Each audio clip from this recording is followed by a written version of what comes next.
Bonjour, bienvenue dans ce deuxième numéro de l'émission Dispute. Entre trois matchs de foot, 15 débriefs de chaque match sur toutes les chaînes de télé, on propose ici un petit écart avec l'actualité, disons, pesante, voire dominante, avec une proposition pour s'aérer l'esprit. Enfin, s'aérer l'esprit, j'ai envie de dire plutôt le remplir, d'une certaine manière, en discutant des livres qui éclairent un peu l'actualité, le débat d'idées. On a pris des livres aujourd'hui, vous verrez, un peu hardcore, j'ai envie de dire, un peu dur, qui décrivent un monde un peu crépusculaire. On va en parler tout de suite avec nos quatre chroniqueurs, dont Louise Touret, qui est notre petite nouvelle. Bonjour Jean-Marie. Bonjour Louise, qui est évidemment bien connue des auditeurs de France Culture, puisque vous êtes productrice d'une émission depuis plusieurs années sur l'école, qui s'appelle Rue des Écoles, le dimanche à 17h. Depuis 7 ans. Depuis 7 ans, exactement.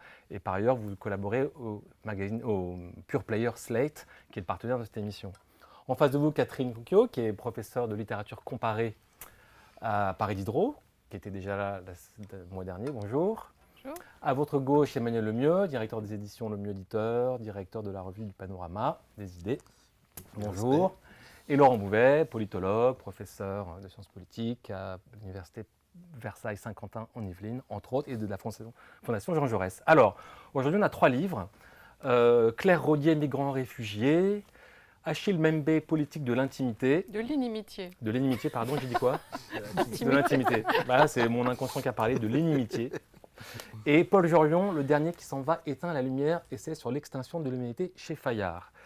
Alors, 3 livres qui sont, comme je disais à l'instant, assez sévères dans la manière de décrire un peu le monde d'aujourd'hui. Je disais parler d'un monde crépusculaire, mais ce qui est intéressant, c'est que finalement, tous, au-delà de leurs différences dont on va discuter maintenant, qui sont des livres très différents, puisque Achille Mbembe est un philosophe, Paul Jorion est plutôt économiste, et Claire Rodier est plutôt une juriste. Donc on voit bien qu'on est dans le droit, l'économie, la philosophie, sur donc 3 champs, 3 disciplines très différentes, mais qui quand même toutes ont, disons, en commun le désir de décrire un monde aujourd'hui un peu à l'agonie, et surtout qui essaye de proposer, en tout cas on verra si les propositions vous semblent légitimes ou intéressantes en tout cas, une sorte de modèle pour sortir de ce monde à l'agonie, en tout cas en décrivant un état d'urgence absolu aujourd'hui pour s'en sortir. Donc c'est peut-être finalement le lien, le motif qui traverserait un peu ces 3 livres-là. Donc on va commencer avec le livre de Claire Rodier, Migrants réfugiés, réponse aux indécis, aux inquiets et aux réticents, paru donc à la découverte. Donc Claire Rodier, pour la présenter rapidement, elle est juriste au GISTI, le groupe d'information sur le soutien des immigrés.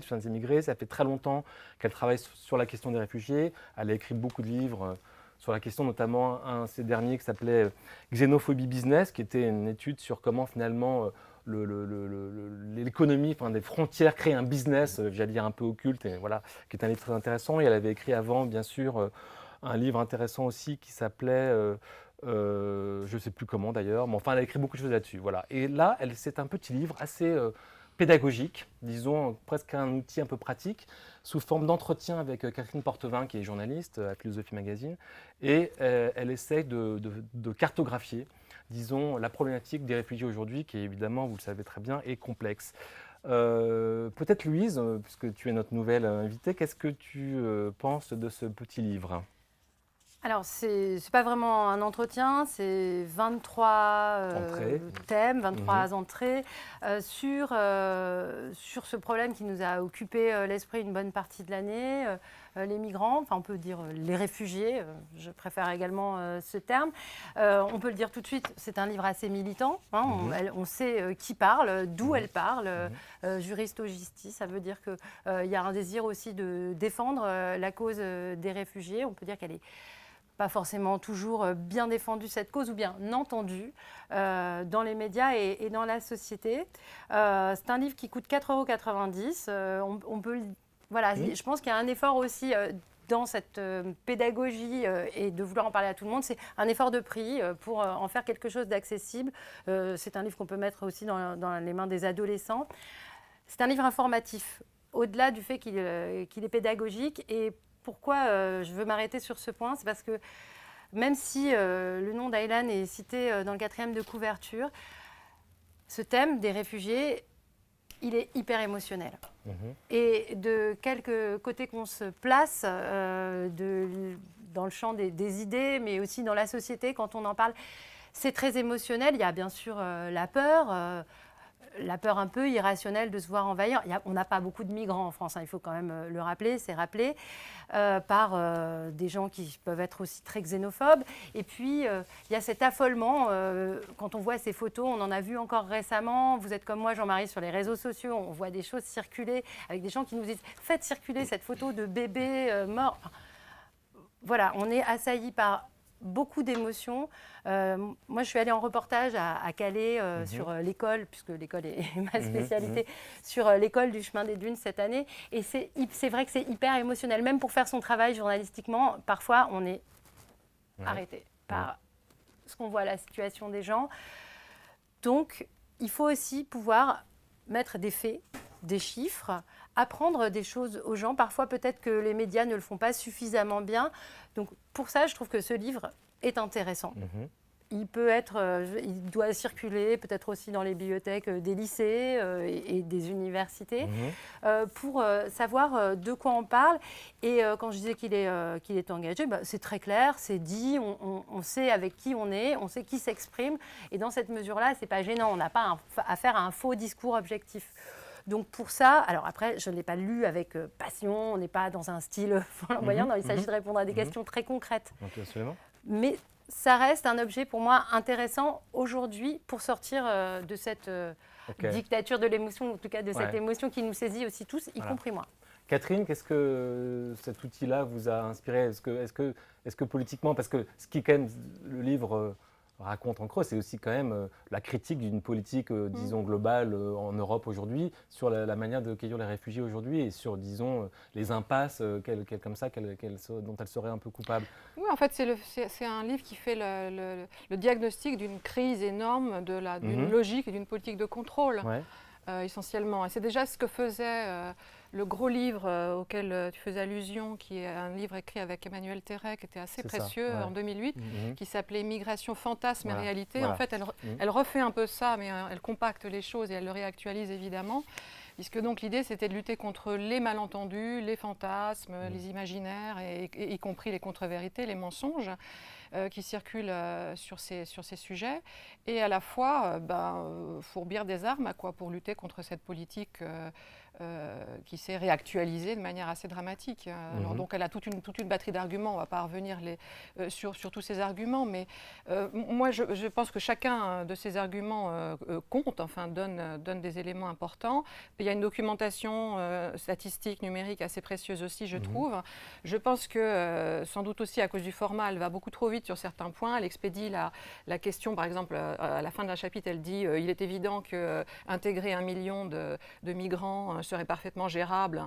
Et puis rien n'est dit sur cette gestion-là possible et facile de la question. Elle est aussi trop expéditive sur la question des réactions à l'extrême droite. Enfin, elle se contente de dire qu'au fond, ces thèmes-là, du coup, ont été banalisés par les politiques, y compris socialistes, et que c'est ça qui rend la situation catastrophique. Vous parlez de plusieurs millions, mais enfin, par exemple, sur la France, elle explique bien que, par exemple, accueillir 7000 réfugiés… Alors, mais elle a parfaitement raison sur tous ces sujets-là, bien sûr. C'est quand même pas un appel d'air, comme on le dit, par rapport aux millions qui se trouvent au Liban, on est dans quelque chose de tellement dérisoire. Donc moi, je la suis sur la plupart des arguments qu'elle avance. Simplement, on regrette qu'elle n'ait pas étayé davantage, et puis il y a des pans entiers qui soient laissés dans l'ombre. C'est l'objet du livre, c'est un petit livre, évidemment très synthétique. Oui, mais il y a quand même des éléments… je trouve que c'est précieux aussi de lire le bouquin Xénophobie Business, parce que là, vraiment, il y a une réflexion sur et puis des choses très précises sur l'utilité des contrôles, la fonction à la fois économique, idéologique et politique de ce nouveau marché, enfin nouveau, ça commence déjà à faire plusieurs décennies que ça existe, mais et alors elle revient sur Frontex, sur l'entreprise G4S qui était en 2011 le deuxième plus grand employeur privé du monde, avec 650 000 salariés sur 110 pays. Donc il y a des choses qu'on ne sait pas en fait bien et qui sont à l'arrière-plan. Et je pense que pour moi c'est ce livre-là qui est le plus précieux en ce moment et qui fait émerger des choses moins visibles. Celui-là, je j'ai moins appris, disons, mais je pense que c'est quand même, en effet, au plan pédagogique, quelque chose de très utile. Ouais. La France terre d'accueil, un peu une sorte d'idée un peu oubliée, ou comment, Emmanuel, vous avez lu ce petit livre-là? Non, mais autant j'avais été intéressé par le précédent livre de Claire Audier, Xénophobie Business. Je trouvais c'est un vrai prisme. Bon là, autant, ça a été dit, il faut le périmétrer comme un livret même militant, avec beaucoup de choses qui passent. Moi, ce qui m'a dérangé dans ce livre, c'est le côté un peu prise d'otage émotionnel. C'est-à-dire, si vous n'êtes pas d'accord, si vous n'êtes pas inconditionnel, bon, vous êtes un sale raciste, vous êtes un réac, etc. Donc c'est ça qui m'a gêné dans la forme. Voilà. En revanche, il y a quelque chose qui m'a plu, c'est sur la terminologie. D'ailleurs, on va bien, on vasouille un peu parce que migrants, réfugiés, etc., eux, elles sont très claires, les deux auteurs, elles sont deux. Migrants, c'est bien. On va utiliser ce terme pour décrire la réalité. Et d'ailleurs, voilà, ce sont tous des migrants. Les réfugiés sont des migrants, les travailleurs, les migrants économiques, voilà. On met tout le monde dans la même barque, si j'ose dire. Et en plus, c'est vrai, ils utilisent la même barque. Et puis après, bon, c'est indistinct, toi. On va pas s'amuser à les trier. Et c'est là où ça me dérange. Je veux dire, on ne peut pas recouvrir d'une réalité militante. En tout cas, moi, ça ne m'aide pas à réfléchir. La diversité étonnante des migrations modernes au XXIe siècle. Ça me paraît impensable. Mais en même temps, est-ce qu'on peut dire quand même malgré tout que son militantisme est indexé à une expertise technique? Je veux dire, elle est quand même travaillée sur cette question depuis des années et des années. Je veux dire, la part d'idéologie, comme vous avez l'air de le dire, est quand même extrêmement, je veux dire... Elle est très... moi, je rejoins absolument les critiques formulées tout à l'heure. On passe à la logique des États. Alors, Angela Merkel, c'est Bambi dedans. Elle est très sympa.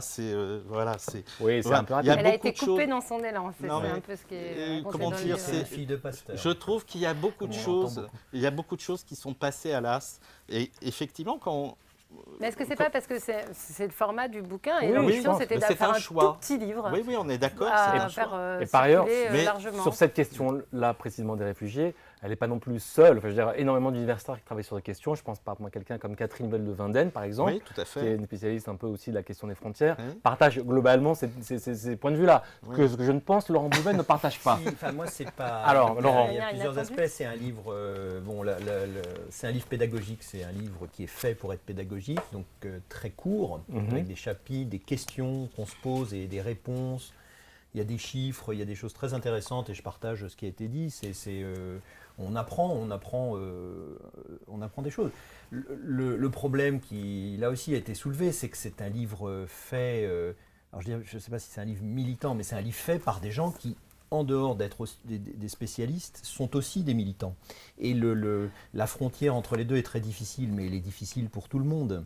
Et aujourd'hui, il n'y a pas de vision objective sur ces questions. Pourquoi? Et là, on rejoint le fond du problème de ce genre de livre, de celui-là en particulier, et de ce qu'écrivent, vous avez cité Catherine Vitol de Winden, Claire Audier, on peut en citer beaucoup d'autres, c'est que vous avez un prisme qui est le prisme humanitaire, le prisme d'ONG, le prisme d'associations qui s'occupent des droits de l'homme et qui s'en occupent bien et qui sont indispensables, qui sont des acteurs de la société civile qu'on doit valoriser et protéger. Mais le problème, c'est que c'est infra-politique. Et on est dans une crise politique. C'est-à-dire que la crise des réfugiés ou des migrants, peu importe comment on l'appelle, c'est une crise politique, c'est une crise européenne politique. C'est un des éléments, avec la question des dettes et de l'euro, qui sont des éléments au cœur de ce qu'aujourd'hui peut être l'Europe, de sa définition, de l'échec du projet tel qu'il a été construit, sans que ce soit l'échec de tout projet européen, etc. On est là. Or, un livre comme ça qui informe sur... c'est presque une information technique avec... Effectivement, je suis d'accord avec Emmanuel là-dessus, un tout petit peu de morale quand même. Parce qu'il est vrai quand même que quand on lit... la moraline, c'est emmerdant. Le problème de la morale, c'est que c'est pas mal en soi. Il n'y a rien qui est mal en soi. L'identité, c'est pas mal en soi. La morale, c'est pas mal en soi. L'immigration, c'est pas mal en soi. La frontière, c'est pas mal en soi. Après, c'est ce qu'on en fait. Le problème là, c'est que la morale, elle vient sur un discours expert expliquer que ceux qui n'adhèrent pas au discours expert tel qu'il est tenu sont effectivement des gens qui soit n'ont rien compris, à minima, soit pire encore, on le voit bien notamment dans le petit chapitre sur l'extrême droite, sont finalement d'extrême droite. Et que toute politique qui ne serait pas strictement indexée sur le respect des préconisations des ONG, des associations humanitaires dans le traitement des immigrants, etc., traitement émotionnel, traitement sur effectivement les conditions de vie terribles. Par exemple, si on prend un sujet qui n'est pas stricto sensu la crise des migrants telle qu'elle s'est développée l'année dernière, mais qui est préexisté, c'est-à-dire Calais, Grande-Sainte, à côté de Dunkerque. Quand vous y allez et quand vous discutez avec l'ensemble des acteurs, vous avez effectivement des conditions indignes, humainement indignes de vie de ces gens qu'on parque, et là c'est bien décrit, et c'est décrit par beaucoup d'autres auteurs dans ces lieux, mais en même temps vous avez des populations qui vivent sur place, vous avez des gens qui, à Calais ou à Dunkerque, ne supportent plus, non pas, ce sont des hommes, ce sont des parents, etc., qui ne supportent plus de voir des enfants dans ces conditions, mais qui en même temps ne supportent plus non plus l'impéritie à la fois des pouvoirs publics, les injonctions de toutes ces associations humanitaires qui les considèrent comme des salauds parce que de toute façon ils ne vont pas faire ce qu'il faut, parce qu'ils vont avoir des réactions par exemple sur la présence en centre-ville de ces gens qui peuvent mendier, etc. Et vous avez là-dessus des questions politiques et ce livre ne les aborde pas. Quand ils essayent de les aborder, c'est uniquement sous le prisme de la morale. Moi, c'est ça qui me gêne, c'est la confusion entre la morale et la politique. Le désir au départ, le constat que le discours des droits de l'homme ne suffit pas. C'est quand même le constat de départ. Oui. Ouais, et donc, on n'en est pas là à l'arrivée. Il y a une tentative de rationalisation beaucoup plus pragmatique des choses. C'est un peu raté sur la fin, dans les derniers chapitres. Notamment quand elles réintroduisent des questions un peu politiques sur l'extrême droite, etc. Ces chapitres-là n'étaient pas utiles pour ce petit guide. Pour ce petit guide, c'était pas utile. Elles auraient pu s'arrêter avant. Peut-être qu'on a plus retenu le début que la fin. Mais tout de même, sur cette question migrants, réfugiés, qui en parle ? Finalement, aujourd'hui, qui en parle vraiment, qui nous en parle ? Eh bien, oui, ce sont aussi beaucoup les militants, parce que ce sont les gens qui vont sur place, qui connaissent le problème. Alors, évidemment, à Calais, il y a des hommes politiques qui peuvent se faire l'écho de ce que disent les habitants, des associations d'habitants, des gens aussi qui instrumentalisent le problème, et il l'a été, mais qui va voir ce qui se passe et dans les camps, y compris en Grèce, qui va voir ce qui se passe en Méditerranée, ce sont des militants. Et finalement, c'est les seuls à connaître, à part les réfugiés eux-mêmes, ce qui arrive vraiment sur des bateaux. Il faut avoir lu les reportages. On a lu récemment dans Libération des reportages, mais... Enfin, là, c'est l'émotion. Il y a un petit livre qui vient de sortir, d'ailleurs, je te recoupe 2 secondes, d'un journaliste du Spiegel, qui s'appelle Franchir la mer, chez Lux, et qui est un livre qui est assez remarquable, justement, la traversée d'un réfugié syrien, c'est impressionnant. L'émotion, tout le monde l'éprouve à la lecture de ces récits. Donc il faut régler le problème. À la visite. C'est ce qu'elle propose de faire. Il y a une méconnaissance, et donc là, c'est pour porter à notre connaissance d'une manière un peu moins émotionnelle tout de même le problème. Il y a une méconnaissance des politiques, et il y a un politique, le maire de Grande-Sainte, qui s'y est intéressé de près, qui a trouvé une solution politique. Et là, on a vu que c'était possible. C'est-à-dire qu'on pouvait trouver une solution bien plus viable, bien plus humaine, bien plus honorable et bien moins coûteuse. Oui, parce qu'elle met quand même le doigt sur beaucoup de contradictions qui ne résolvent absolument pas le problème. Donc on peut faire tellement de choses. Et c'est un peu ce que dit ce livre. On est d'accord, mais moi je ne suis pas d'accord sur la fin. C'est-à-dire que c'est bâclé, c'est dommage, c'est vraiment dommage. Par exemple, il y a la question cruciale qui va monter des migrants climatiques et expédiés en 2 lignes. Or, celle-ci va poser des problèmes cruciaux. Si on lit par exemple le sociologue allemand Harald Welzer qui avait écrit Les guerres du climat et qui nous montre... Mais parce que ce que j'ai aimé, par exemple, dans ce livre, c'est qu'il va au fond du sujet politique. Il y a des terres qui rétrécissent, il va y avoir plus de gens. Qu'est-ce qu'on fait ? Lui, c'est pas le hotspot des bisounours. Il y a vraiment quelque chose qui fait que... Non, c'est pas seulement ça. Elle dit quand même que qu'une politique responsable sera celle qui dira que ce problème va s'aggraver de toute façon structurellement avec les migrations climatiques. Elle le dit quand même. Donc, Encore une fois, c'est un livre d'intervention synthétique, court. C'est ce qu'on disait. C'est pas sa thèse. Périmétré. Voilà, c'est simplement que... Mais je pense que c'est un livre qui peut éclairer beaucoup de gens sur ces questions-là. elle n'aurait pas mis les quelques notations politico-morale à la fin, ça bon, aurait été très bien. Mais je pense que les gens le voient et peuvent se faire on retient la tiédeur de nos amis, mais on défend quand même ce petit livre, au moins pour des raisons, j'allais dire, politiques. Voilà. Vous vous souvenez de ce film qui s'appelle Le jour d'après à propos des migrants climatiques, où ce sont du coup les Américains du Nord qui veulent franchir le mur du Mexique, et ce sont eux les réfugiés climatiques avec un retournement de situation absolument hilarant. La série sur AMC qui s'appelle Fear the Walking Dead, qui est le sequel le préquel de Walking Dead pour ceux qui aiment bien les séries. On va rester un peu finalement dans... On va déplacer la discussion, mais en restant un peu finalement dans la problématique, j'allais dire, de l'autre, de l'altérité, de l'accueil, du réfugié, de cette manière, avec ce nouveau livre, ce nouvel essai de Achille Mbembe, Politique de l'inimitié, paru également aux éditions La Découverte. Achille Mbembe, pour le situer rapidement, c'est un philosophe camerounais, qui écrit en français, qui est un vrai francophone, mais également anglophone, puisque d'ailleurs il enseigne à l'université de Johannesburg, en Afrique du Sud. Ça fait quand même une dizaine d'années que son travail commence à être assez, j'allais dire, reconnu, en tout cas lu, notamment en France, où il a publié plusieurs livres importants, comme par exemple Sortir de la Grande Nuit, qui était un essai sur l'Afrique décolonisée, qui était paru il y a 5-6 ans ou 7-8 ans. Critique de la raison nègre aussi, qui était son nom précédent, je crois, paru il y a 2-3 ans, à la Découverte toujours. Donc c'est un philosophe qui travaille vraiment sur la question non seulement de la décolonisation, mais j'allais dire une question sur ce qu'il appelle une politique de l'humanité, comment repenser finalement un monde commun à l'aune d'aujourd'hui, avec vraiment une réflexion qui est, j'allais dire, nourrie par beaucoup de lectures. C'est quand même quelqu'un qui lit énormément, notamment Frantz Fanon, qui est un des auteurs auquel il fait beaucoup référence dans ce livre-là précisément, qui est un livre donc assez foisonnant, assez baroque, je crois qu'il divise pas mal nos chroniqueurs autour de cette table. Catherine, peut-être, j'ai envie de vous lancer un peu avec vous, commencer avec vous. Qu'est-ce que vous avez pensé de moi je trouve que c'est un penseur intéressant, même. Mais bon, il est connu en France en particulier à partir de 2000, de la post-colonie. C'est vraiment, et c'était un essai sur l'imagination politique en Afrique, je crois que le sous-titre était celui-là. Et il est en effet formé, et je trouve qu'il a une formation intéressante parce qu'elle est complexe.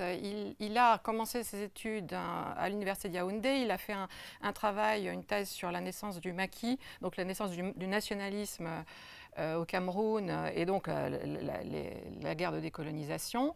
Il est passé assez rapidement aux États-Unis, tout en restant extrêmement francophone, je dirais pas français, mais en tout cas sensible à la question, même si elle n'émerge pas absolument ces termes de la France-Afrique. Je crois donc quelque chose de très dur dans la relation, dans l'histoire des relations politiques franco-africaines. Et du coup, ça lui a donné une distance que je trouve intéressante à ces politiques au sein des études postcoloniales américaines, qu'il a complètement assimilées, mais avec lesquelles il a une distance qui lui vient justement aussi, je pense, de ce background qui est, maintenant reste là justement en arrière-plan, mais qui, à mon avis, a nourri beaucoup sa distance à l'égard des théories postcoloniales, même s'il se situe quand même dans ce... Oui, quand même. Voilà, donc moi, je trouve intéressant. Alors, le grand enjeu, en fait, le grand sujet de ce livre-là, c'est au fond... quelque chose qui a beaucoup occupé, mais sans véritablement qu'elle s'y confronte, les fameuses post-colonial studies, c'est le dépassement de l'humanisme. C'est la tentative de trouver un second humanisme, comme disait aussi donc, Césaire, Fanon lui-même, Senghor, etc. Et donc il revient sur toutes ces limites de l'humanisme premier, enfin ses apories, son effondrement même, et il essaye de retrouver ce qu'il appelle une politique des vivants par-delà l'humanisme. Donc qu'est-ce que ce serait qu'un par-delà l'humanisme? Et ça lui fait revenir à ce qui s'est joué au sein de la littérature africaine avec l'afrocentrisme, puis ensuite l'afrofuturisme, c'est-à-dire les tentatives de répondre au mythe de l'humanisme occidental, européen, par des contre-mythes, mais qui sont aussi des formes d'universalisme, un autre universalisme, un peu messianique pour l'afrofuturisme. Et donc c'est cette enquête que je trouve assez intéressante sur les formes que prend ce qu'il appelle le mythe humaniste européen et les contre-mythes africains. Alors il part de cette question de l'inimitié, politique de l'inimitié qui fait faire au monde ce qu'il appelle une épreuve. Hein. C'est un livre qui porte donc pas seulement sur l'après de la colonisation, mais vraiment sur le monde. Et donc, et alors c'est là qu'il y a une complication dans le livre, hein, où on accroche ou on n'accroche pas, mais je trouve qu'il y a quelque chose d'intéressant, c'est-à-dire qu'il construit une analogie entre le sort qui était réservé aux esclavagisés et aux colonisés, hein, sous l'Empire, hein, sous les empires, et ce qui se joue aujourd'hui à l'intérieur et sous le règne de ce capitalisme global, hein, aux plus pauvres en fait, hein, sur l'ensemble de la planète. Et donc il dit il y a une sorte de savoir acquis par les nègres, hein, avec un grand N, hein, qui fait qu'ils retrouvent d'abord quelque chose, une place dans l'histoire de l'humanité, dans le genre humain, et c'est un des enjeux du livre là, et ils apportent quelque chose en fait à cette question, à ce grand débat sur l'universel, possible ou impossible. Il parle de l'universalisme français péteux. Alors voilà, dans un article, il s'est exprimé là-dessus, sur l'universalisme péteux de la France, qui est en fait un universalisme ethnique. Je trouve que c'est violemment dit, mais c'est tout à fait juste, profondément juste à mon avis. Il y a quelque chose de revanchard, moi c'est ça qui me gêne un petit peu dans le livre et parfois dans ses prises de parole. C'est-à-dire, voilà, vous êtes la vieille Europe, de toute façon c'est terminé pour vous, nous allons nous tourner le dos à l'Europe, alors que pour beaucoup d'écrivains africains, au contraire, il y a une incorporation de l'Europe et ça ne se joue pas du tout en ces termes-là.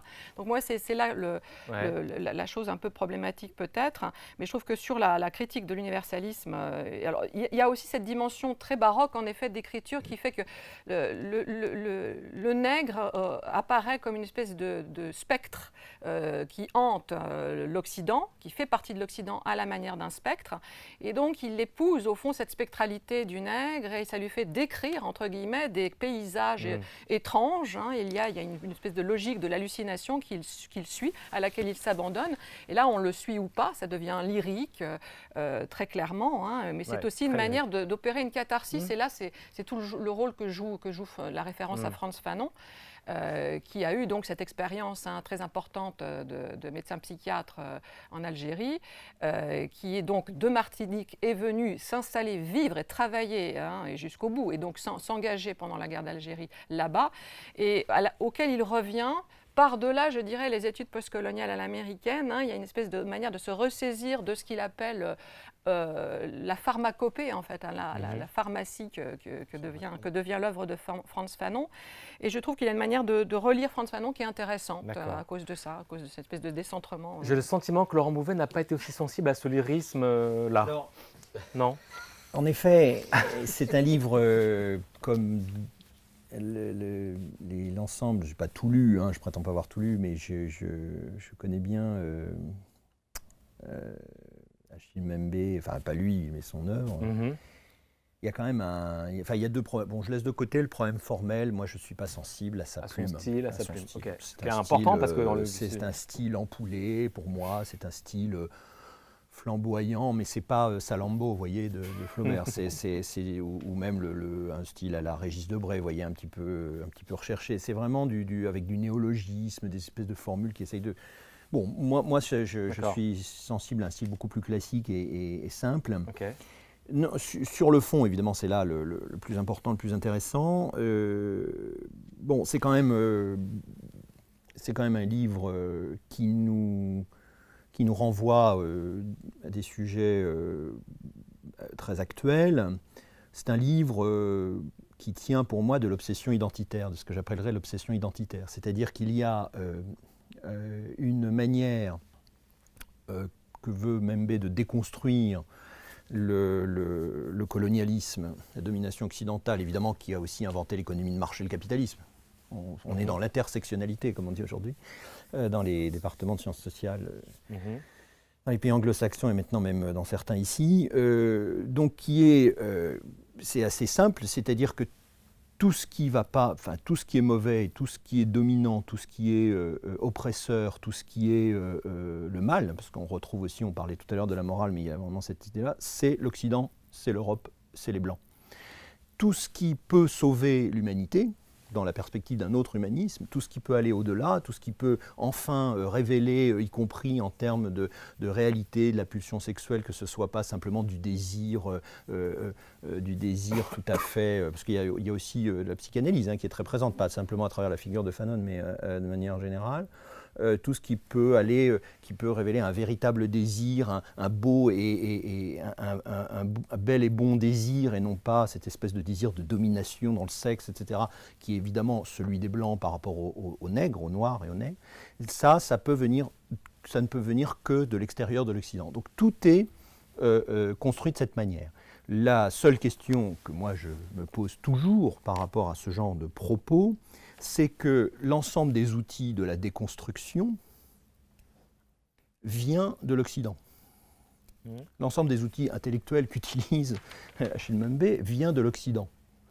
Donc il y a une difficulté pour moi, qui est une difficulté méthodologique, et je vais l'illustrer juste sur l'universalisme, puisque ça a été évoqué, que c'est un sujet évidemment qu'il aborde, qui est comment est-ce qu'on déconstruit une philosophie, un propos, une histoire, etc., à partir d'outils qui ont été forgés au sein de cette philosophie. Et par exemple, sur l'universalisme ou l'humanisme, il est extrêmement intéressant de voir que finalement, ces références qui sont de mauvaises références occidentales veulent être réappropriées par d'autres, parce qu'on est quand même dans le choc des civilisations, quasiment. Enfin, c'est vraiment, il ne dit pas comme ça, mais c'est vraiment l'idée qu'il y a des civilisations différentes et qu'il y en a quand même de meilleures que d'autres, puisque la civilisation occidentale étant tout à fait corrompue en raison de ses crimes. C'est pas dit comme ça. Les Blancs. Les Blancs, non, ah ben non. Il y a le nègre qui est une figure très particulière. Oui, bien sûr. Il ne parle pas des Blancs. Non, mais ça, c'est l'Occident. C'est l'Occident. Mais l'Occident se dit que c'est pas l'Asie, vous voyez. C'est exactement la théorie postcoloniale. Oui, c'est la théorie postcoloniale. Simplement, elle a comme chez Mbembe, elle a un certain nombre de défauts dont il a, et je termine juste sur l'universalisme, le problème de dire effectivement universalisme français péteux, etc., enfin, au lieu de renvoyer comme ça, un peu peut-être rapidement, c'est absolument pas un universalisme ethnique, là je ne vois pas du tout comment on peut qualifier l'universalisme à la française d'universalisme ethnique, ça me paraît extrêmement compliqué. Simplement, il y a d'autres approches qui sont très intéressantes dans la déconstruction de l'universalisme, qu'on pourrait appeler de surplomb, qui impose aux autres sa vision, etc., et qui a été le cas, effectivement, dans la colonisation, qui a été le cas, effectivement, de la domination de l'Europe, en gros, de la fin du XVe siècle jusqu'au XXe siècle, bien sûr, et avec tous les crimes que ça a entraîné. Ça, le problème, c'est qu'il n'est pas question de nier ça, simplement, le problème, c'est que c'est à l'intérieur de cet universalisme qu'il y a eu la possibilité de renverser et de revenir sur l'histoire, de reconnaître ces crimes, de les condamner, d'inventer, il en parle un moment, le crime contre l'humanité, etc., l'idée de génocide, tout ça, ce sont des inventions qui viennent précisément de la pensée occidentale, pas d'autres pensées.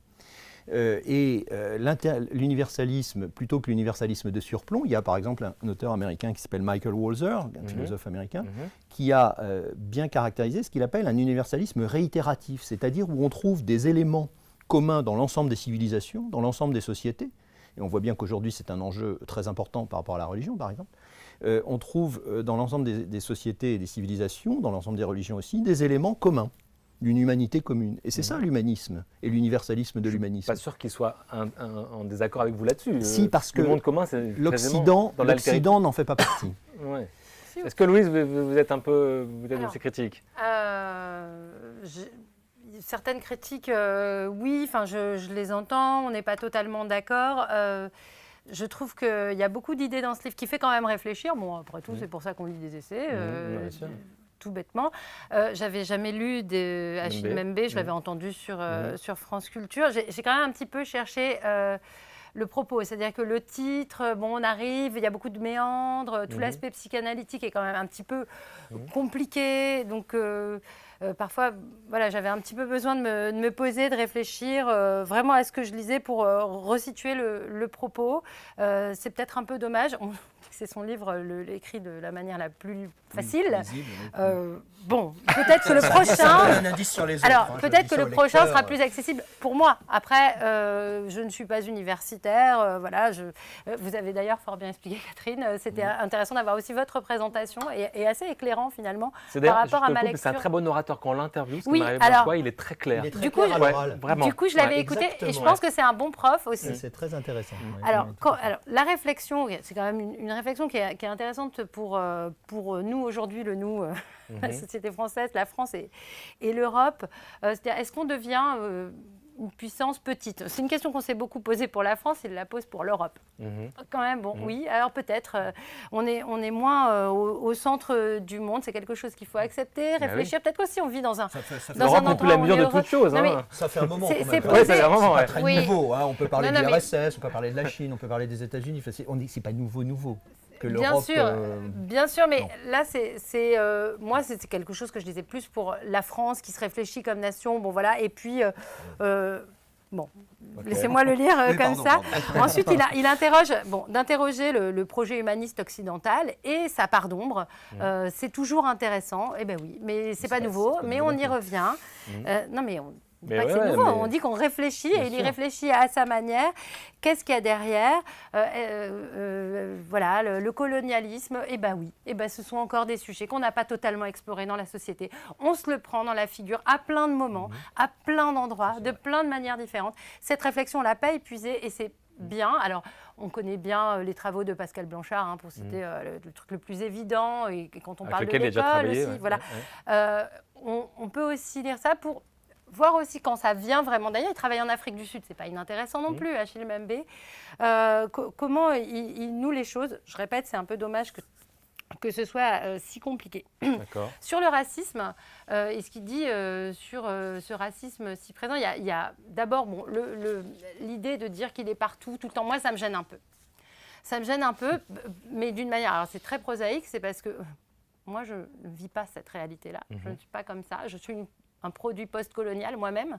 Et c'est intéressant aussi de voir comment on reçoit les choses quand on vit en Occident et qu'on n'est pas blanc. Parce qu'il y a des gens qui vivent en Occident et qui ne sont pas blancs et qui ne sont pas non plus en situation de reclus de la société. Voilà, alors il y a peut-être des réalités qui ne sont pas encore prises en compte. Ensuite, et il faut revenir au titre, et on n'en a pas vraiment encore parlé, sur la politique de l'inimitié. Et qu'est-ce qui se passe aujourd'hui? Qu'est-ce que ça veut dire? Est-ce qu'on a besoin d'ennemis? Et c'est la question aussi qui est posée. Alors finalement, c'est qu'un chapitre du livre. Mais on aurait besoin d'ennemis, on serait en train de s'en créer. Et il y a quelque chose de très dynamique et qui parle vraiment de la situation d'aujourd'hui. On la vit là tout de suite. On a besoin d'ennemis, les politiques ont un discours très martial. Après les attentats, on a quand même un président qui a dit on est en guerre. Normalement, la guerre, c'est pas comme ça que ça arrive. C'est un peu plus compliqué avant de pouvoir se déclarer en guerre. Donc, Donald Trump aux États-Unis, ce discours martial tout le temps, partout, ce besoin d'ennemis. Ensuite, il va un petit peu loin, Achille Mbembe, c'est-à-dire qu'il en est presque à dire que ces ennemis, on les crée, on les favorise, on en serait un petit peu les instigateurs. Non. En fait, il appelle à une politique de l'amitié, pour reprendre l'expression de Jacques Derrida. Finalement, c'est un clin d'œil d'ailleurs. Pas avec tout le monde. Non, il faut il maintient des ennemis, parce que les ennemis, ce sont ceux qui ont commis le plus grand crime. Je ne suis pas du tout d'accord avec cette manière-là de présenter les choses. Au contraire, l'inimitié, c'est un repoussoir très clair de tout le livre. Toute la référence à Fanon et à son éthique du passant va contre. Vous voulez lire un petit... On va lire un petit extrait. Pas sûr qu'on ait le temps, mais c'est très court. Il n'appelle pas du tout à l'inimitié comme une... Le livre. Solution politique, au contraire. Il appelle à des solutions politiques et d'organisation pour dépasser ces questions-là. Je vais lire un passage, c'est la page 145, sur l'afrocentrisme, sur la critique externe donc, de l'universalisme, etc. Donc il y a deux versions, vous en avez parlé tout à l'heure, Catherine, l'afrocentrisme et l'afrofuturisme. La première, afrocentriste, vise à démystifier les prétentions universalistes de l'humanisme occidental, ce qu'on a dit tout à l'heure, et à poser les fondements d'un savoir qui puiserait dans l'histoire de l'Afrique elle-même, ses catégories et ses concepts. Dans cette perspective, la notion d'humanisme ne constituerait en dernière analyse qu'une structure d'effacement de la profondeur historique et de l'originalité nègre. Voilà, donc on est dans une manière de reconstituer l'amitié, l'humanisme, la possibilité d'une entente, d'un lien social, etc., d'un commun, mais qui est quand même extrêmement particulière. L'amitié de Derrida, c'est au contraire, c'est aussi un anti-humanisme. Oui, exactement. Il s'agit de dépasser cet humanisme-là mais en faisant appel à d'autres raisons qui sont les lumières noires, qui ne sont pas les anti-lumières. Le problème, c'est que... Qui sont un marronnage des lumières. Quand on dépasse l'humanisme, on perd aussi beaucoup de l'humanisme. C'est un sujet essentiel. C'est exactement le propos qui est le sien. Il ne faut pas perdre l'humanisme, c'est pour ça aussi qu'il revient à Fanon. Le problème, c'est qu'on a vu historiquement que c'était compliqué de... La conversation est intéressante. Emmanuel, il y a tout et n'importe quoi dans ce livre. C'est les méandres, j'ai entendu les méandres. C'est exactement ça. C'est du Édouard Glissant sans Glissant, c'est du Frantz Fanon sans Fanon, et finalement c'est du Achille Mbembe sans Mbembe. C'est un non-livre, et c'est ça la difficulté de ce bouquin. Il tient effectivement par ce titre très sexy, très attirant de politique de l'inimitié. Ouais. Non, mais parce que ça ne... Schmitt, d'ailleurs, lui aussi. Mais exactement, on en parlait. On en parlait dans la précédente émission avec Chantal Mouffe, reprenant la figure de Carl Schmitt, le besoin d'ennemis, etc. Non, je trouve le livre... en fait, je n'ai pas compris le fil conducteur. J'ai toujours pas... même si vous m'avez plutôt bien éclairé. J'ai l'impression qu'il a mis plusieurs textes, en fait. Voilà, c'est un livre... alors, il parle beaucoup de la pensée du passage. Hein, la nécessité de la pensée du passage. Du passant, oui. Je crains qu'il ait écrit le livre en passant, en fait. C'est-à-dire qu'on ne voit pas très bien ce qu'il signifie. Oui, bon. Je l'avais peaufiné. Non, non, en revanche, bon, sur l'écriture, c'est ça qui est intéressant avec ce livre. On peut picorer ce qu'on veut. Hein. Mais moi, je suis assez sensible, en fait, à l'écriture, là, un peu délicate, comme un origami. Il y a des jolies choses, quoi. Une forme narcotique aux préjugés de couleur, par exemple. J'adore cette expression. Voilà. Il y a beaucoup de choses, on picore, mais finalement, moi, j'ai pas lu un livre, j'ai lu quelqu'un qui aimerait bien en écrire un. D'ailleurs, j'attends en revanche avec impatience le prochain, l'afropolitanisme sur la modernité africaine. Lui, parce pour l'abolition des frontières en Afrique. Parce que là, c'est ça qui me paraît plus intéressant. C'est ça qui me paraît moderne. Là, on a peut-être quelque chose. C'est ça qui me paraît moderne, c'est-à-dire voilà. Mais franchement, il y a aussi une critique de l'Afrique. J'ai 20 ans, je comprends. En lisant ce livre, je ne comprends rien de l'Afrique, comme chez beaucoup d'autres auteurs sur le post-colonial, ce sont les conséquences de l'occidentalisation et de la colonisation. Bon, Achille Mbembe, Politique de l'amitié, on va s'arrêter là parce qu'on doit enchaîner. C'est quand même un livre assez stimulant, avec les réserves que chacun a autour de cette table. Donc, Politique d'amitié à la découverte. On va terminer cette émission avec un autre livre, cette fois-ci un livre plutôt d'économie, même si c'est une économie politique quand même assez, voilà, et assez, j'allais dire, presque habitée aussi par une vision un peu philosophique même du monde. Paul Jorion, Le dernier qui s'en va éteint la lumière, essai sur l'extinction de l'humanité chez Fayard. Donc rapidement, Paul Jorion, pour le situer dans le champ intellectuel, c'est quand même quelqu'un qui est aujourd'hui un discours assez fort, qui est un économiste, qui a beaucoup travaillé sur les marchés financiers. Et il est même connu pour avoir notamment prédit avant tout le monde, soi-disant, c'est un peu une étiquette un peu publicitaire, mais c'est vrai, la crise des subprimes de 2007-2008. Donc comme s'il y avait chez lui quelque chose de prophétique, en tout cas de visionnaire, en tout cas de suffisamment lucide sur les mécanismes même du capitalisme financier aujourd'hui, qu'il ne cesse de critiquer. Et dans ce livre, il nous explique finalement que le monde va à l'agonie tout simplement, qu'il organise sa propre disparition, notamment tout simplement parce qu'il ne s'est pas émancipé de sa propre pulsion, j'allais dire, capitalistique fondatrice, notamment la logique du profit, et dont on n'en sort pas. Et donc depuis 2008, d'ailleurs, rien de nouveau sous le soleil. Est-ce que ce capitalisme à l'agonie prédit par Paul Jorion vous a capté, effrayé, intéressé, stimulé je vais le prendre parce que c'est quand même le mien. Non, mais Jorion, il est intéressant comme une pochette surprise, parce qu'il est économiste, il est psychanalyste de formation, je crois, il est anthropologue aussi. Anthropologue, doctorat d'anthropologie. Ouais, voilà, sociologue. Ouais. Donc il a ce goût pour, j'allais dire, l'encyclopédie du monde. Donc il mixe, il malaxe des tas de références. Et voilà. Donc ça, c'est peut-être l'aspect le plus sympathique du bonhomme, qui par ailleurs est un polygraphe fou, qui a peut-être inventé d'ailleurs un nouveau statut d'intellectuel, parce que son blog est financé par des dons. Ouais. Moi, qui l'ai interviewé dans un espace public, je peux vous dire qu'il est effectivement, beaucoup de gens l'approchent comme si c'était le prophète, un oracle domestique très intéressant qu'il faut absolument soutenir avec de l'argent, etc., etc. Donc Paul Jorion, c'est un personnage pas central de la vie intellectuelle française, mais bon, qui est là et qui écrit, à mon avis, beaucoup trop. D'ailleurs, ce livre en est une illustration. Ça part donc sur l'idée de le genre humain, l'espèce humaine, qu'est-ce que c'est, qu'est-ce qu'elle va devenir. Et bon, donc alors ça commence par l'économie, mais ensuite, de mon point de vue, ça part en vrille, parce qu'à la fin, c'est quand même une interrogation sur le post-humain, avec quand même pas mal de truisme à la clé, hein, sur la question. En fait, il pose une question, il fait du copier-coller de livres, de coupures de presse, etc. Mais le dernier qui s'en va éteint la lumière, oui, mais encore faudrait-il qu'il y en ait une. Voilà, donc je ne suis pas sûr, que ce livre soit utile à la bibliographie de Paul Jorion. Catherine, moi, je ne connaissais pas Paul Jorion avant de le lire. J'ai un peu écouté, regardé son blog, en effet. J'ai entendu aussi des entretiens avec l'agence Tous Geeks, qui est un entretien très très long, assez intéressant, hein, très précis. J'ai trouvé le livre intéressant, et moi, ce qui m'a frappé, c'est son côté apocalypticien, en fait. Je dirais que ça m'a fait penser à Reinhard Koselleck, et à tout ce qu'il dit sur les analogies entre les anciens schémas apocalypticiens et puis le discours sur le progrès, sauf qu'ici, le discours sur le progrès est devenu un discours sur la catastrophe, et que ce n'est plus une apocalypse, puisque c'est une catastrophe étayée scientifiquement. Et là aussi, il donne quand même tout un ensemble de choses que je trouve utiles. Mais évidemment, il y a du coup une espèce d'ambiguïté. On est à la fois dans le ton du prophète, c'est trop tard, hein, ça y est, c'est la fin du monde, et à la fois, si on peut encore peut-être retroussons nos manches et faisons quelque chose. Et il y a tout un aspect propositionnel que je trouve assez précieux aussi.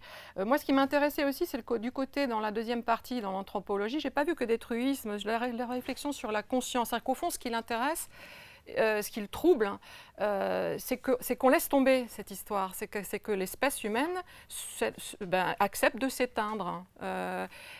Si on part évidemment de toutes les données telles qu'il les présente. Et je trouve que c'est un vrai problème, en fait. Et là, il aboutit au fond, une espèce d'autre déclin de l'Occident. Et il dit, c'est dans son entretien, ça plutôt, que ce qui l'a intéressé, c'est que les Chinois ont réagi immédiatement à l'apparition de son livre et l'ont fait traduire. Parce qu'eux ne sont pas dans ce déclinisme, dans ce renoncement, dans ce deuil anticipé de l'espèce. Et ils ont envie que quelque chose d'autre arrive que ça, que cette fin-là. Et je trouve que cette réflexion-là, aussi sur notre incapacité au fond de la conscience, hein, tout le chapitre sur la conscience, moi je les trouve intéressants. C'est-à-dire que la conscience c'est une espèce d'après-coup adaptatif qui fonctionne au fond, qui est une forme de mémoire, et que cette mémoire visiblement ne nous arme pas pour prendre des décisions. Les décisions qu'il faudrait, en fait, toutes qui sont parfois difficiles à prendre, mais très simples, hein, du point de vue de l'intention politique qu'elles supposeraient. Et ça, je trouve que c'est très, très important et que c'est un vrai enjeu qui nous guette, à mon avis, quand même. Louise ? Très important, mais alors pas totalement connecté au reste du livre. Moi aussi, l'avancée des neurobiologies, je trouve ça intéressant. Voilà, en fait, on croit qu'on a pris une décision. En fait, c'est le cerveau reptilien qui nous a engagés à faire telle ou telle chose. C'est comme pour l'apprentissage de la lecture, on découvre des choses tous les jours, mais on ne sait pas si ça va nous être très utile. Alors, pour revenir au livre, moi, j'avais un titre de remplacement. On va tous crever. C'est, pour le coup, apocalypticien, c'est une spécialité qui n'est peut-être pas le seul à avoir adopté. C'est plus intéressant dans la littérature, ces trucs-là. Ça fait peur, on se fait peur. Heureusement qu'il y a d'autres parties du monde où les gens pensent que voilà, on a des solutions pour l'espèce humaine, hein, qui est donc appelée à s'éteindre. Moi, j'ai pas vu beaucoup de notes d'espoir en fait. On termine en disant non, mais ce sont peut-être des robots qui vont, je spoil la fin, qui vont nous remplacer, mais en fait, ce sera un peu comme nos enfants. C'est quelqu'un qui a énormément d'humour. Hein. Son prochain livre, ça va s'appeler Qui étions-nous ? C'est vrai ça? Oui. Donc, oui, il me donne ses propositions, dit-il. Il y a de l'humour, mais je pense qu'aussi, pour nourrir son propos, il ne prend qu'un certain nombre de faits. C'est-à-dire que, est-ce que l'espèce humaine va s'éteindre? Est-ce qu'il n'y a pas de solution? Non, il y a plein de chercheurs qui cherchent et qui trouvent, voilà, on lit un peu, il y a des gens qui sont en train de... Oui, mais alors, c'est un peu superficiel. Il y a un petit peu ce côté, je l'ai lu dans le journal, je l'ai vu dans un film. Rapidement. Là, pour le coup, c'est rapidement. Et pour quelqu'un qui est présenté comme un intellectuel, enfin moi je parle comme ça dans la vie. Souvent, je dis ça, je l'ai lu dans le journal. Donc, j'ai lu qu'on pouvait transformer le CO2 peut-être en matière solide, en roche. C'est intéressant, donc il aurait pu le mettre dans son comme dans télécharger son bouquin. Le cerveau, puisque c'est. Oui, voilà. Non, mais qui...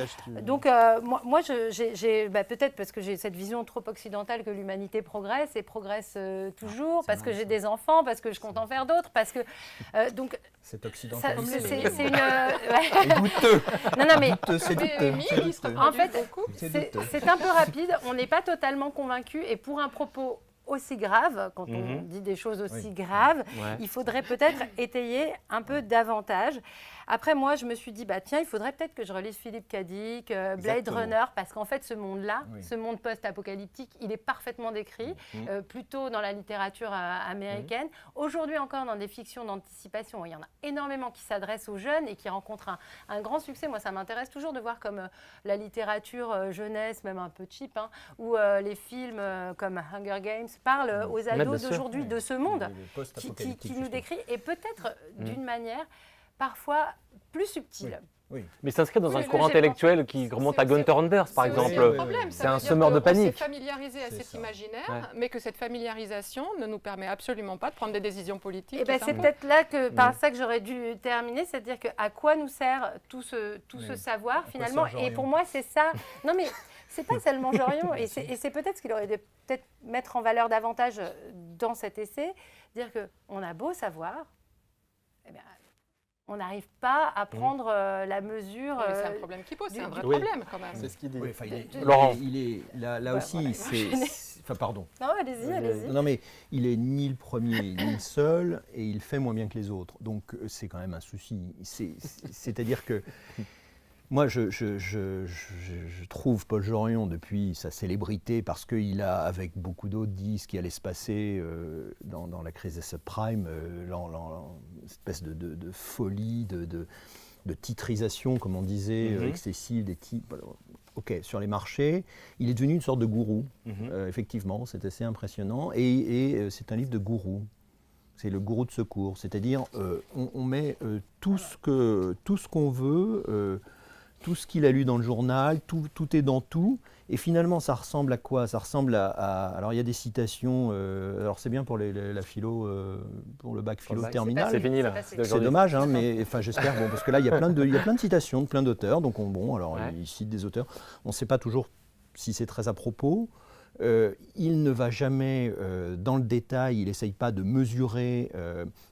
tout ce qu'il raconte, si ça a une réalité, notamment effectivement à la fin sur une réalité scientifique, qu'est-ce que ça veut dire par rapport à ce côté, on va tous mourir, ça va être horrible, et on ne fait rien parce qu'on est des abrutis complètement bloqués par le capitalisme, parce qu'évidemment c'est ça, sa célébrité, c'est qu'il critique le capitalisme. Il n'est pas le premier, quoi. Donc, c'est un livre qui, franchement, j'ai beaucoup de doutes sur la nécessité de faire des livres comme ça. Du capitalisme aujourd'hui, semble rencontrer un public et porte. Et ce livre est un support, en fait, pour continuer aussi à s'exprimer dans les médias, j'imagine, et à prendre la parole dans l'espace public.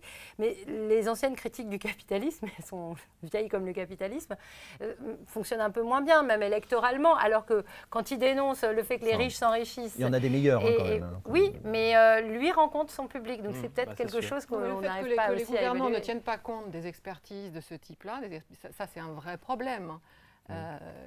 Et alors par contre, lorsqu'il dit que le prince devrait devenir philosophe et le philosophe devrait être là, par contre, dérive complète, et il se réclame de la République de Platon. C'est là qu'à ces moments-là, c'est ça la philo. Oui, non, mais en effet, là, ça devient un peu... Ok, donc je vois bien que c'est un livre qui ne fait pas, disons, consensus absolu. C'est un livre à picorer. Un film un peu mineur pour vous. Alors, peut-être parce qu'on doit terminer cette émission... peut-être des coups de cœur qui donnent envie à des lecteurs de lire d'autres livres. Qu'est-ce que vous avez chacun apporté avec vous pour stimuler le désir de lire des essais? Catherine, peut-être Moi, j'ai apporté un livre de Marc-Yann Camichin, là, qui s'appelle La Zone. Oui. Je ne sais pas où, il faut que je montre ça. Ouais. Et alors, c'est quelqu'un que j'avais entendu parler à propos de Tchernobyl, c'est de ça que parle le livre. Il y a eu un colloque à l'INALCO il n'y a pas longtemps, et je l'ai regardé s'exprimer. Il avait l'air d'être à la fois là et pas du tout là, avec un air goguenard très intéressant, à mon avis. Et j'ai regardé le livre, je le trouve intéressant aussi du point de vue littéraire. Bon, c'est un de ceux, c'est la génération qu'on appelle les enfants de Tchernobyl. Il est né en 1988, donc 2 ans après l'explosion. Et c'est un de ces marginaux qui est ukrainien et qui régulièrement va passer des séjours dans la zone interdite, dans les 30 km autour de Tchernobyl, de la zone d'explosion, et qui expérimente des choses, une espèce de dérive au sein d'un territoire qui est devenu une espèce de territoire enchanté et qui rencontre toute une série de vagabonds, de clochards ou de jeunes qui viennent chercher là et ne savent pas quoi. Donc il y a une espèce d'envers de la société ukrainienne, russo-ukrainienne, qui je trouve est intéressante. Artaud. Artaud, très bien. Merci. Emmanuel, rapidement. Alors, j'avais envie, avant de venir, de recommander Une traversée de Paris de Éric Hazan, qui, quand il ne publie pas des bouquins bizarroïdes, peut faire de bons livres. Et puis, donc je l'ai oublié. Et puis sur nous, je voulais proposer les dossiers et les cahiers de Lerne qui sont dédiés à Edgar Morin pour plein de raisons. Edgar va fêter ses 95 ans le 8 juillet. Ce bouquin est intéressant parce que Edgar Morin, finalement, n'est pas si lu que ça en France. C'est une superstar en Amérique latine parce qu'il a ouvert une idée de troisième voie entre le castrisme, le chavétisme et l'ultralibéralisme. Vraiment, il est décoré, ça fait rire Laurent, mais c'est vraiment. Ouais. C'est l'idée de troisième voie. Edgar Morin, c'est effectivement le sociologue, mais c'est aussi le philosophe. Le bouquin est très bien parce que il exhume des tas d'archives, y compris un premier roman qui est très très Cahier beau. de Lerne, Cahier de Lerne, dirigé par François Livonnet. Très bien. Louise, quel est le livre que vous avez envie de nous conseiller? Je vais parler d'école parce que je lisais beaucoup de littérature ces derniers temps et donc j'étais plongée dans Bolagneux, donc j'ai un peu moins d'essais. Mais pour France Culture, où d'ailleurs j'avais reçu Edgar Morin et c'est toujours assez génial de l'interviewer, enfin moi c'était mon unique fois. Donc ce livre, L'école des réacs républicains, c'est un nouvel éditeur, Libertalia, engagé très à gauche, et c'est pas rien de le dire. Donc c'est Grégory Chambas qui est enseignant, le maire de Mantes, là où il enseigne, est FN, c'est un prof. Il s'est posé la question aussi du discours assez réac qui traîne autour de l'éducation et qui a un petit peu envahi le champ. Alors, à la faveur aussi des contestations des dernières réformes dans celle du collège, ça fait quand même réfléchir sur aujourd'hui ce que c'est qu'une certaine domination intellectuelle, même si moi je ne partage pas toutes les idées de Grégory Chambas, je trouve qu'il y a quelque chose dans l'analyse, c'est-à-dire qu'aujourd'hui, la pédagogie, il faut forcément s'en méfier, l'innovation... c'est pas bien, il faudrait revenir aux bonnes bases de l'école d'avant, qui ne fonctionnaient pas, enfin, pas si bien, on ne le dit pas suffisamment. Après, dans une dernière partie, il s'essaye un petit peu à proposer un projet. Mais en tout cas, sur la critique et les glissements idéologiques qui s'opèrent aujourd'hui sur le sujet éducatif, c'est quand même très intéressant. Rappelle-moi le titre. Les réacs publicains, l'école des réacs publicains, la pédagogie noire du FN et des néoconservateurs. Il y a aussi chez cet éditeur le témoignage d'une enseignante, Véronique Decker, à lire. Absolument, c'est passionnant. Voilà. Très bien, merci beaucoup. Laurent, votre lecture? Alors moi, je l'ai oublié malheureusement, mais c'est un livre d'un auteur qui est à la fois un journaliste et un universitaire québécois qui s'appelle Mathieu Bock-Côté, qui s'appelle Multiculturalisme comme religion politique et qui est publié au CERF. Et c'est un livre, c'est un essai d'intervention qui est très intéressant parce que Mathieu Bock-Côté, comme québécois, donc dans le contexte québécois-canadien, évidemment apporte une lecture du multiculturalisme et des questions qui se posent au Québec et au Canada avec une acuité depuis des années très forte, qui éclaire, et il le fait de manière très intéressante parce qu'il connaît très bien la société française, qui éclaire nos débats de manière tout à fait passionnante. Et sa thèse, effectivement, c'est que le multiculturalisme au sens, non pas du simple constat, du fait qu'il y ait une société multiculturelle, parce que ça, c'est pas son propos, ça c'est un constat qu'on peut faire très largement, mais que le multiculturalisme est devenu un projet politique pour toute une partie de la politique, une partie de la société, des acteurs, etc. Et donc il déconstruit ce projet en montrant les dangers d'un tel projet, notamment dans la dilution de la possibilité de ce qu'on appelle trivialement désormais le vivre ensemble, ce qu'on pourrait appeler plus précisément de ce qui nous est commun, c'est-à-dire la destruction de ce qu'on peut mettre en commun en mettant sans cesse en avant plutôt ces différences, ces identités variées, X ou Y. Très bien, merci. Moi, je conseille un livre d'histoire chez Gallimard, Moderne sans être occidental aux origines du Japon d'aujourd'hui par Pierre-François Saury, une étude passionnante sur la modernité occidentale à la lumière de la modernité japonaise qui, contrairement à ce qu'on imagine, a été extrêmement importante au 19e elle-même. Et tous les concepts occidentaux de l'autonomie, d'individualisation existaient au Japon aussi, de manière un peu différente. Et c'est une analyse magnifique, un peu dans la tradition de l'histoire globale, un peu à la Jack Goody, le vol de l'histoire. C'est très très bien. Et rapidement, ce que j'ai le droit d'avoir un deuxième, le dictionnaire des concepts nomades en sciences humaines, le tome 2 chez Métallier, qui est dirigé par Olivier Christin, qui est une manière d'analyser aussi les concepts de sciences sociales, comment ils sont eux-mêmes, disons, indexés à des traditions nationales, linguistiques. Et donc, on peut, voilà, comme pourquoi le terrorisme, le peuple, le dévouement, la nation, la créolisation, le genre sont des concepts qui sont finalement historiquement et indéterminés selon les contextes. Des concepts migrants. Absolument, nomades. Voilà, c'est donc 2 beaux livres. Voilà. Merci infiniment à vous tous. Je dois remercier donc l'Université Paris Diderot, incarnée par Catherine qui nous reçoit, Manuel Lemieux avec Panorama, Louis Torres Slate et la Fondation Jaurès avec Laurent Bouvet. Maintenant, on peut tous repartir devant la télé, regarder un match de foot, mais au moins, on a l'esprit un peu plus rempli grâce à vous. Merci infiniment et j'espère à très bientôt.